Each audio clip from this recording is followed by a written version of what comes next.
waxaa maalintii labaad baadgoob loogu jiraa in la helo meydka mid ka mid ah 3 dhalinyaro Soomaali ah oo ku geeriyootay xeebta ismaamulka Kilifi ee dalka Kenya. Dhalinyaradani ayaa hawo ku qaadanayay xeebta kadib inta aysan qaadan badda, waxaana la aasay 2 ka mid ah dhalinyaradaasi, halka midka saddexaad ilaa haatan la la'yahay meydkiisa. Dhalinta geeriyootay ayaana ka mid ahaa darawalada mid ka mid ah shirkadaha ka shaqeeya shimitada ee ku yaala ismaamulka Kilifi ee dalka Kenya. Qaar ka mid ah eelada meydka la baadgoobayo ayaa warbaahinta la hadlay, waxa ayna fariin u direen dawladda Kenya. marka halkii survive gareey markuu noo sheegay wuxuu dhahay wave xun baa dhuftay. I think waxa la rabay markii OCS ka loo geeyay information kan waxa la rabay isla markii waa degdeg in la qabtaa la rabay disaster team inay imaadaan la rabay ay wax ka qabtaan.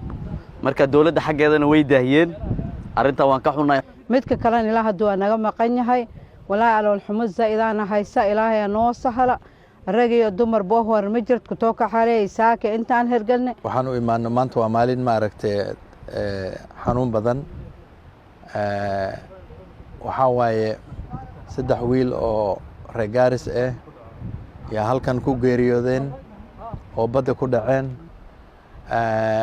waxa waaye waa xanuun weyn wiilal dhalinyaro ah oo darawal ahaayeen oo cement ka qaadi rabeen factory-gan Mombasa Cement.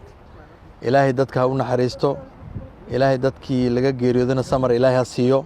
dadku ma u tacsiyanayna qaraabada ehelka walaalaha wiilka abihi nala jooga halkan oo ka imaada Gaaris maanta uu imaada inay maartay meydka la helo. Qadra Ali Jumcaale, VOS TV, Muqdisho.